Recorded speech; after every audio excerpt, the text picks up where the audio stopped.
N.K. Mikhailovskij, and his criticism of Russian Marxism. Arthur P. Mendel. The persistent stress on the most extreme aspects of Russian history, in a search for the roots of Bolshevism, has led to a remodeling of the Russian past into patterns more consistent with the Soviet present. As one result of this bias, such tendencies as liberalism and moderate agrarian socialism have been, at best, summarily discussed, and Lenin's Tikhakevist interpretation of Marxism has obscured the basically reformist character of Russian Marxism that persisted from Plekhanov's organization of labor group, through legal Marxism and economism into the Menshevik and liquidator opposition to Bolshevik policies. One of the most notable victims of this displacement approach to history is Nicholas Mikhailovskij. A moderate in temperament, word, and deed, he would not fit the desired picture of extremism. Moreover, as a leading representative of Russian populism, he belonged to a group that failed to achieve its goals, a critical defect for an approach to history that seems to regard only the successful as meriting close consideration. Finally, as a populist, he opposed the industrialization of Russia on the model of West European development and urged the government to abandon the policies of Vishnegradskij and Witt. In the eyes of those considering industrialization more or less on the Western model inevitable, such an attitude was clearly utopian and, consequently, warranted little attention. The shock of Soviet collectivization and five-year plans did not alter this view, and while Stalin's forced capital accumulation was vigorously denounced, the populist opponents of Tsarist forced industrialization continued to be regarded as utopians too. When one turns to even a small part of the vast memoir material covering the last decades of the 19th century, this neglect of Mikhailovskij appears particularly unjustified. Ruzanov's Memoirs 3 reveal the semi-reverence in which Mikhailovskij was held by the radical youth in the years preceding the assassination of Alexander. Another contemporary describes how Mikhailovskij and his theory of progress reigned over the minds of the students at that time. As the editor of Notes of the Fatherland most identified with the policies and tendency of that journal, he represented the continuation of the mainstream of literary radicalism in 19th-century Russian intellectual life. In the 80s, not only did he and his program retain this ruling position among the youth, but he considerably increased his popularity by leading the defense of the traditional radical reform movement against the so-called small deeds of the journal weekly, Tolstoyan colonists and art for art's sake tendencies prominent in this period. It would have been necessary to live in the 80s to know the extent of this popularity. He was a real sovereign of thought of all the revolutionary intelligentsia. General disorder prevailed, the preaching of small deeds, Tolstoyan non-resistance and inaction flourished. Mikhailovskij passionately reminded us of the necessity of broadly formulating social problems, and was so popular that he was often turned to for a solution of even family or purely personal quarrels. It was Rusko Bogaystvo with Mikhailovskij at its head, that led the fight against Marxism in the first years of the 90s. And, according to the Marxist Korev, it was from Mikhailovskij's articles against Marxism that most of the radical students initially learned about this new ideology. 9 Struve, Plekhanov, and Lenin had no doubt of his prominence as the main proponent of the social philosophy then prevailing amongst the radicals, and it was primarily against him that they focused their criticism of these views. Although the full range of his influence cannot be determined, it may be enough to recall the victory of the S.R.S. in the only free, popular election in Russian history and to remember that Chernov was his disciple in order to grasp the significance of this man and the injustice of his neglect. While it is impossible to present even an adequate summary of Mikhailovskij's social philosophy in a paper devoted to his criticism of Marxism, the central themes of this philosophy should be noted in order to indicate the foundation on which this criticism rests. These main themes, developed in the late 60s and early 70s, were Mikhailovskij's theory of progress, his struggle for individuality principle and his subjective approach to historical and social phenomena. In criticizing Spencer's theory that society became more perfect as it became more complex, Mikhailovskij argued that this tendency must automatically lead to a severe narrowing of the range of activities of each member of the society, a prospect that he passionately rejected. Similarly, he interpreted the social Darwinist theory of adaptation as a justification of the acceptance by the adapting individual of this extremely specialized role in society. In opposition to these theories, Mikhailovskij tried to prove that real progress came only with the enrichment of individual life by engaging in various pursuits, not by specializing in a few. The struggle for individuality was, essentially, the struggle to achieve this many-sided personality. Because they had avoided specialization, therefore, commune peasants and artel workers were considered higher types of individuals, even though at a low level of development. Human history comprised three stages of this struggle for individuality: a period of exaggerated egoism, when the individual overestimated his own importance, believing that the entire universe was created for his benefit; the period then current in Europe in which man subjected himself to such non-human phenomena as society or national wealth; and finally, a period when man would realize that nature had its own laws and was not created for his welfare, but nevertheless would seek to force nature to do his bidding, to satisfy his needs and desires. As a corollary of the ideal embodied in this last phase of history, Mikhailovskij developed his subjective approach to history and sociology. Basic to this approach was the conviction that the individual was not a mere puppet on the strings of history or society, but an independent actor able to change his environment to his best advantage. The study of society or history, since it dealt with man, must not stop at objective analysis but must evaluate existence from the point of view of human needs and concern itself with changing reality to meet those needs. Mikhailovskij expressed this dual aspect of social study in his distinction between two sorts of truth, that of objective science and that of moral justice. It was in defense of this social philosophy that Mikhailovskij led the campaign against those in the 80s who, he believed, renounced the broad social and political struggle in the interests of ineffectual small deeds or purely personal concerns. Those who in the early 90s became converts to Marxism represented for Mikhailovskij further proof of the intellectual decline of post-1881 Russian society and entered alongside the Tolstoyans, Abramoviches, and Minskijis as objects of his polemics.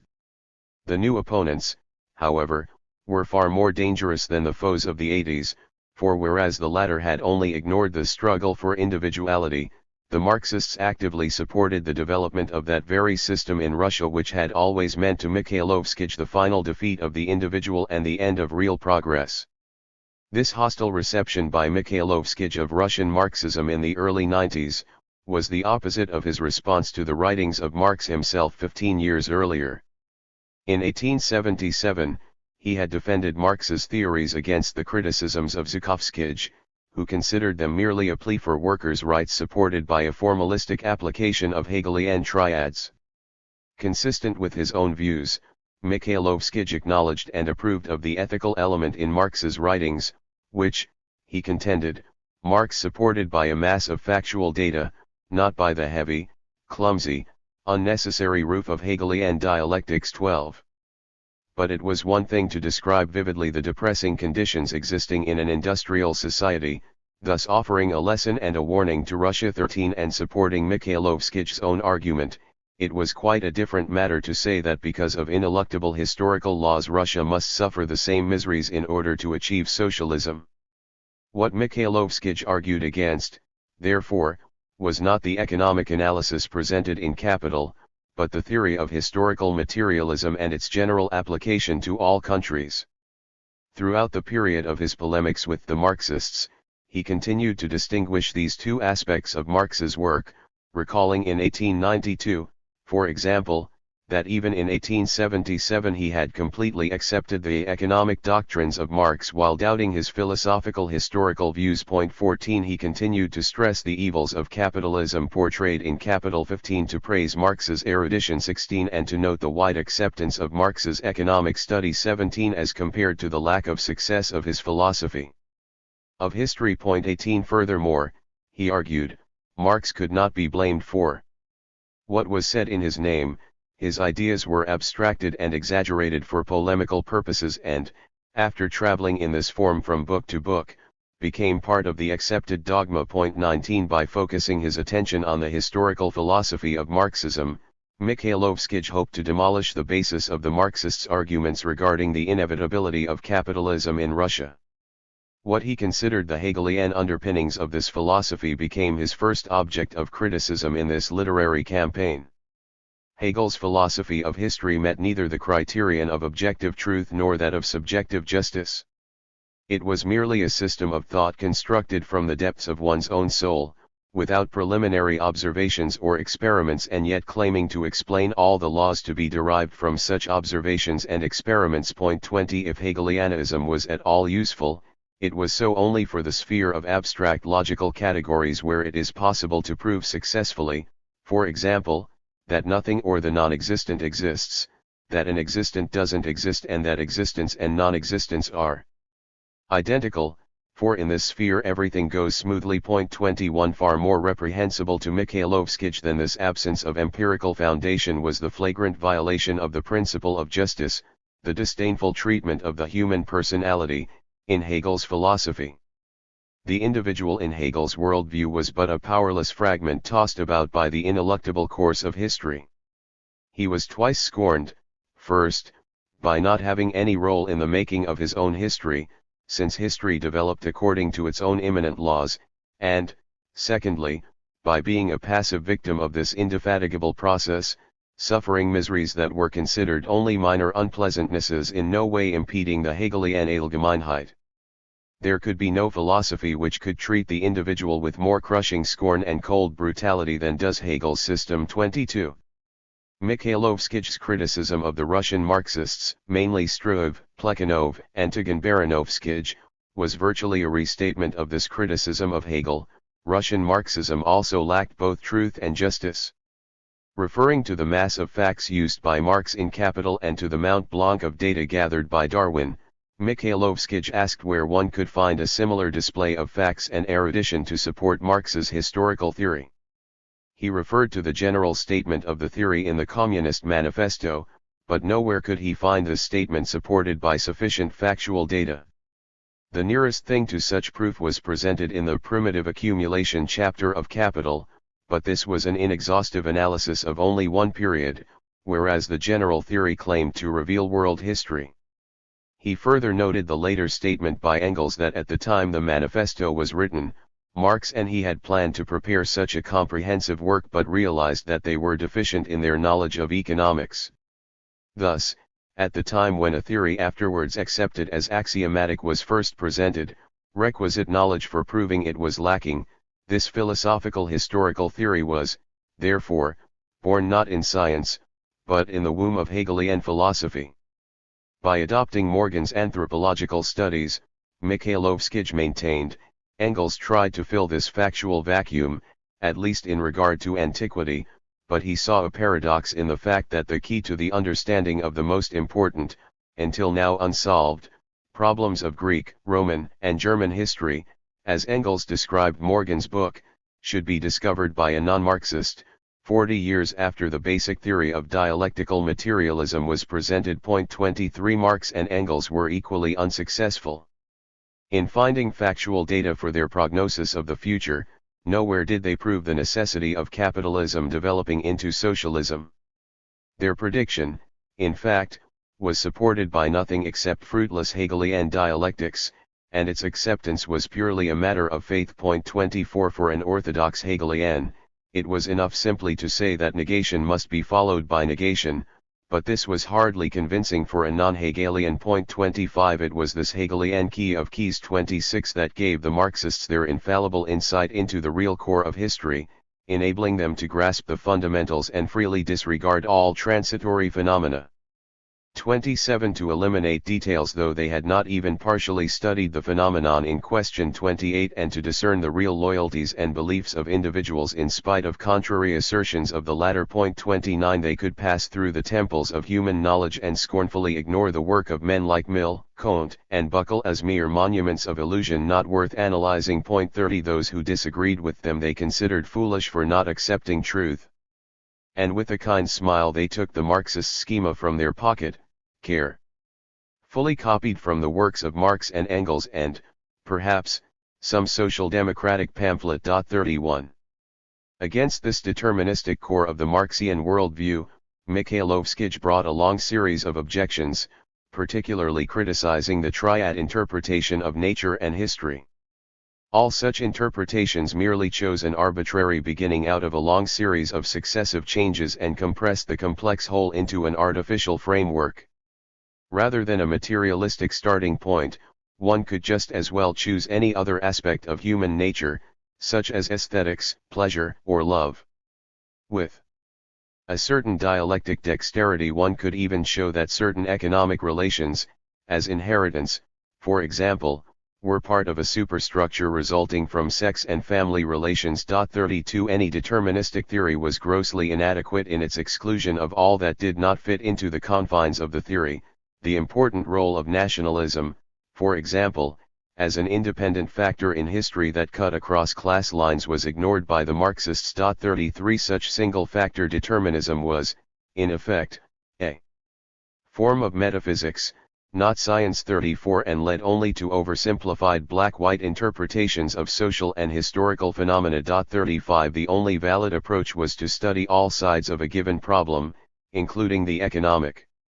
Mikhailovskij acknowledged the value of theory and the convenience of abstraction, as long as the results were not mistaken for a picture of the whole. 36 And he particularly recommended the method of selecting a series of foci and studying all factors in their relation to each of them in turn. The results, he believed, would be complementary, not contradictory. 37 Underlying this campaign against the Marxists' falsification of objective reality was Mikhailovskij's rejection of the ethical implications of their theories with respect to the role of the individual in history and to the fate of the existing Russian population. He abstracted from a letter sent to him by a Marxist the statement that the conscious activity of the intelligentsia cannot change the character of historical evolution. 38 And he concluded from such comments that, according to this theory, it was mere self-deception to think free will existed. 39 He critically reviewed Taganbaranovskij's attempt to prove that such ideas as those of Adam Smith had only that influence which history determined they should have, that the period set the problems for scientists, personal choice playing no part, and that it was, in fact, simply comic for individuals to try to interfere in history. 40 Similarly, he regarded Struve's polemics against the populists as essentially an attempt to prove that the individual was, in Struve's words, a sociologically insignificant entity. 41 In short, for the Marxists, individuals were marionettes manipulated by the secret, underground, immanent laws of historical necessity. 42 Still more important than the role of the individual in history was the fate of the existing human being. In describing the program of the Marxists in reference to the existing population in Russia, Mikhailovskij disclosed a basic dilemma of Marxism in an underdeveloped country.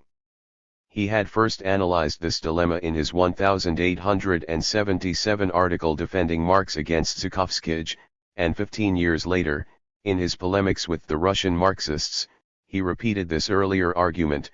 The Russian Marxists' ideal is the collective organization of the land and means of production belonging to the worker. At the same time, he must welcome the separation of labor from property, the taking of land from the peasants, the birth of a proletariat, and the general breakdown of the ties between the workers and the means of production, for all these are separate acts of an inevitable and painful, though, in the long run, beneficial process. 43 The situation was, therefore, quite different from that facing the Marxist in Europe, where present action was morally consistent with the final goals. In Russia, any action consistent with one's feelings stood in the way of history. 44 The way out of this dilemma varied according to the temperament of the particular Marxist. Some, Mikhailovskij learned from a Marxist critic, angrily opposed those softer Marxists who tried to help the impoverished landless peasants. Such aid, they said, merely hindered capitalistic development. Others, like the Marxist who wrote this letter, denounced these persons as not real Marxists and tried to aid the peasants and workers as best they could. 45 Most of the leading Marxists, including Struve, Taganbaranovskij, and Plekhanov, found their justification for ignoring the fate of the existing population in science and historical inevitability. 46 Regardless of the rationalization employed by the Marxists in defense of this policy, Mikhailovskij considered it a sacrifice of living individuals in the interests of a class which would only emerge as the sacrifice proceeded. It was a conscious but aimless crime. 47. He compared the Marxist in this situation to someone sitting by and watching 600 old believers burn themselves to death without trying to dissuade them, because he believed in a theory which proclaimed ideas powerless in the face of ineluctable historical processes. 48. What could be more terrible than that position, that problem? He asked. Rather than face such a dilemma, Mikhailovskij admittedly preferred to act in a way consistent with his feelings, and remain unconscious of any divergence between the justice of his action and its efficacy in achieving a desired goal. 49. By selecting the Marxist historical doctrine as his main focus of criticism, Mikhailovskij clearly revealed the crux of the difference between the competing worldviews. The Marxists considered history their faithful ally. Having discovered the objective pattern of historical development which must inevitably lead them to their ideal goals, they cherished and defended it, excluding all other factors that might complicate this clear, simple, beneficent pattern. Unbending faith, supercilious self-confidence, and a disregard for the welfare of those whose suffering, however regrettable, could not be avoided, all derived from this inspiring alliance with objective history. Mikhailovskij, on the other hand, placed the welfare of the existing individuals at the very center of his worldview and was unwilling to subordinate their interests to those of such non-human processes as history and society. The resulting beliefs were the exact opposite of those characterizing the allies of history. In place of determinism, he proclaimed the reality of free will and the right and obligation of the human personality to exercise that free will, to struggle against objective history, objective society, objective nature, and force them to obey his subjective ideals and sense of justice. There were no basic patterns or central threads for Mikhailovskij other than this struggle itself. Not one factor, but all factors of any phenomenon must be studied in order that the individual might better reform existing conditions to suit his ideals. Above all, Russia was subject to the will of no such animistic force as material history. She could go her own way and was free to choose the best from anywhere. 50.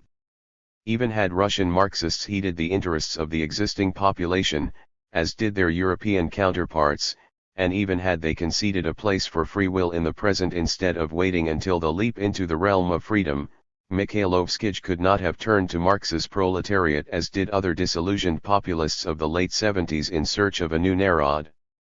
The social philosophy he had developed in his criticism of Spencer and Darwin years before the failure of the To the People movement was too incompatible with the industrial society praised by the Marxists both as the creator of the proletariat and as the technological base for the socialist economy.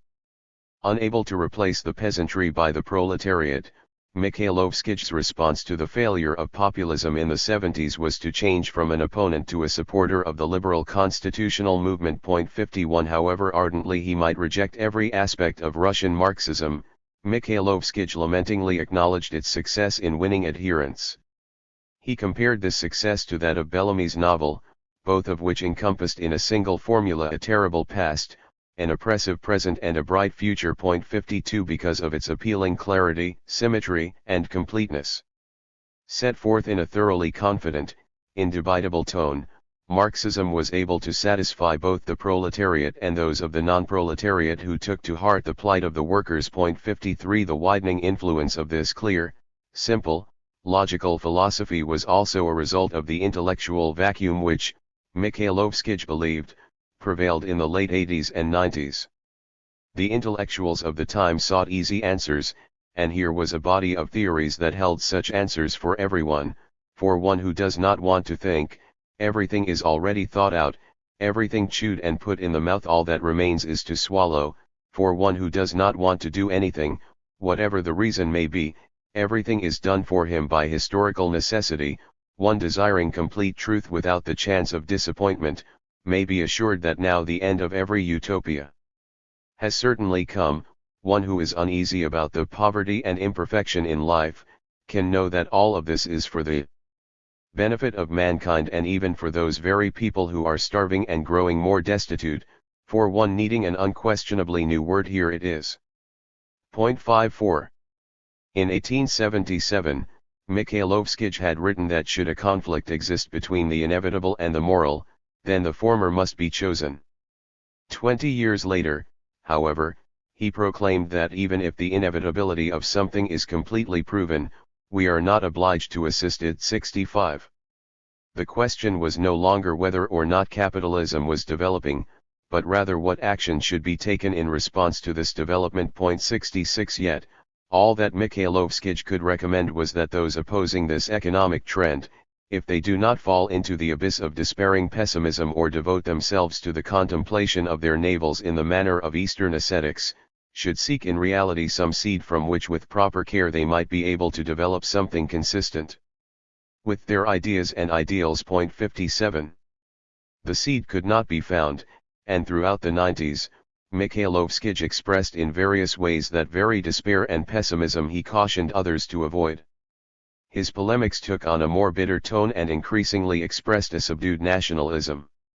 He criticized indiscriminate kowtowing to the West and the unnecessary use of foreign terms, defended Russian culture against its critics, censured the Marxists for what he considered their disdain for Russian sources and their neglect of many important Russian writers, blamed Europe as the source of unwarranted faith in abstract thought, and compared Plekhanov's tactics, which he considered unscrupulous, with those of the Germans. 58. Simultaneously, one senses a vague nostalgia for the period of active populism.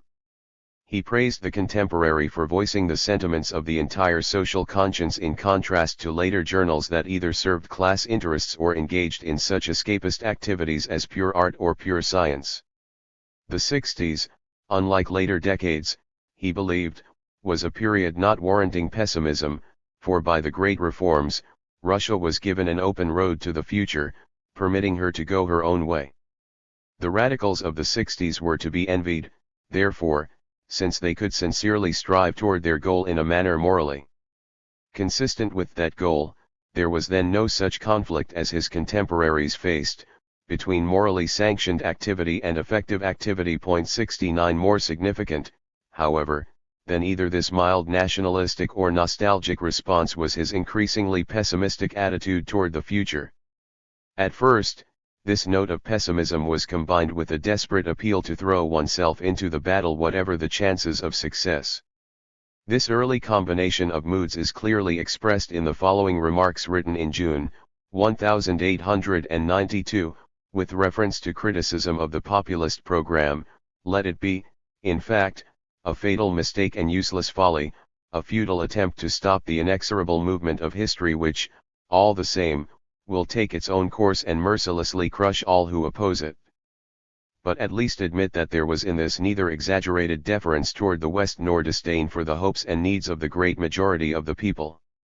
Concerning the fatal mistake and useless folly, I think that it is not at all a rare occurrence in history for people to be actually condemned by fate to a futile opposition against a clearly evident and far advanced historical process. And this is not from obstinacy, but from the same motivation which leads one deliberately to dive into the water at the risk of one's own life to save a drowning man who is already past saving. 60. This note of desperation gradually gave way, however, to a mood of withdrawn resignation. In October, 1895, Mikhailovskij commented on the closing line of an article written by Rozanov for Russian Wealth, in which Rozanov declared, with reference to the final triumph of socialism, "Shine on, thou sacred Sunday." In response, Mikhailovskij wrote, "Personally, I do not share these optimistic views with which your article so beautifully closes, but I have nothing against them. Moreover, the point of view, the content, the exposition, everything is exactly what we need." 61. Responding to Rozanov's request for clarification of these pessimistic remarks, Mikhailovskij wrote later that same month, "I do not think that this sacred sun will be shining in the near future, rather it may or may not, in the natural course of events, I see no guarantee." Several months later, in December, 1895, Mikhailovskij again commented on Rozanov's optimism, "The issue is again your optimistic stand, which I have nothing against, of course, but I do not know whether mankind will ever live to see happiness. I only know that this ignorance or doubt does not abolish the obligation or joy of battle. Even that joy of battle, he lamentingly concluded, was completely denied them under the conditions then existing in Russia. The situation causing his pessimism was more fully discussed in a letter written in 1898 in which Mikhailovskij tried to dissuade Rozanov from returning to Russia. He lamented the dearth of talented, energetic young men, most of whom had been exiled, banished for some book, conversation, or acquaintanceship. It was the removal of this cream of the young intelligentsia which explained the success of Marxism, the adoption of which required neither intelligence nor knowledge. Because of all this, he wrote, I conclude that the old are getting older and the young do not grow. This will not go on indefinitely, of course. But right now, things are difficult, more than difficult. The outcome, in the not too distant future, I conceive of as one of two alternatives: either a liberal tendency will triumph, and then, on the frozen society itself will depend the manner of its thawing, or we shall return to terror with indefinite consequences. By 1901, the two possibilities had given way to a single prediction: I anticipate a troubled and gloomy time, and see only one outcome, in which, though it must sooner or later come, I cannot personally participate. And therefore cannot recommend that others do. Implicit in such pessimism was Mikhailovskij's acknowledgement that the struggle for individuality had failed. Industrialization, under Tsarist patronage, continued at an ever-increasing rate, and instead of the real progress he had hoped to witness, Mikhailovskij saw only a rapid increase in the urban proletariat and the concomitant factory life so incompatible with his basic philosophy. Even had he lived a few years longer to see the success of the liberal movement and the progress of the Social Revolutionary Party, it is doubtful that he would have considered these gains sufficient compensation for the failure of the government to alter its economic policies. Though the program advocated by Mikhailovskij and the populists failed to gain the support of the government, subsequent events, down to our own day, have provided ample testimony to its wisdom. The unwillingness of the government to heed the advice and warnings of reform populism, to give priority to the needs of the mass Russian population, the peasantry, resulted both in its own overthrow and in the defeat of its liberal successor by revolutionary populism. For, it was the chaos in the peasant village and breakdown of discipline in the peasant army that, perhaps more than any other single factor, allowed Lenin to win and hold power. Lenin's victory had a populist character in yet another sense. Like the populists, he sought advantages wherever and whenever they might be at hand, thoroughly disregarding Marxist historical doctrine. He was a voluntarist par excellence. The Soviet adoption of such voluntarism as official doctrine 62 and the current modification of Marxism with reference to agrarian communist lands skipping the stage of capitalism, have further accentuated the populist character of Bolshevik revolutionary practice. Such similarities between Bolshevism and populism, however, become almost irrelevant when set beside one profound difference: the contrasting attitude of each toward the existing human being, the relation of each toward the Kantian imperative that humanity must be treated as an end in itself, never as a means. The most persistent element in the writings of the populists was the incessant stress on the welfare of the existing population. By its application to an agrarian economy, Marxism in Russia, on the contrary, was forced to justify as inevitable the destruction of current human welfare in order to achieve their desired goal, the development of capitalism with its proletariat. In its original form, as presented by Plekhanov, this aspect of Russian Marxism was offset by a strong commitment to gradualism that, under a continued parliamentary system, would probably have resulted in a copy of the German Social Democratic Party, practicing reformism, as its mass base demanded, and leaving ritualistic restatement of dogma, so dear to the party leaders, for special occasions. With Lenin, however, the policy of waiting until history provided Russia with a viable proletarian labor movement was replaced by a voluntaristic readiness to seize power whenever the opportunity arose. As a result, there came to power in 1917 a party that could self-righteously justify the sacrifice of current welfare as an unavoidable means for attaining an inevitable future welfare, and that, contrary to its own ideology, had seized power before the development of a mass proletariat which would never have allowed itself to be thus abused. Once secure in power, the party discovered that the inevitable end, for one reason or another, had to be continually postponed, and successive generations found themselves offered in sacrifice to a future millennium as peasants and artisans in Imperial Russia had been sacrificed as the inevitable price for the development of a Russian proletariat. With the brutal reality of Nazism and Soviet communism before them, writers like Camus 63 and Popper 64 have again expressed the protest of man against his subjection to such non-human entities as state, race, and history. It is to Mikhailovskij's credit that he so clearly grasped the pernicious core of such doctrines many decades before their embodiment in contemporary totalitarian systems.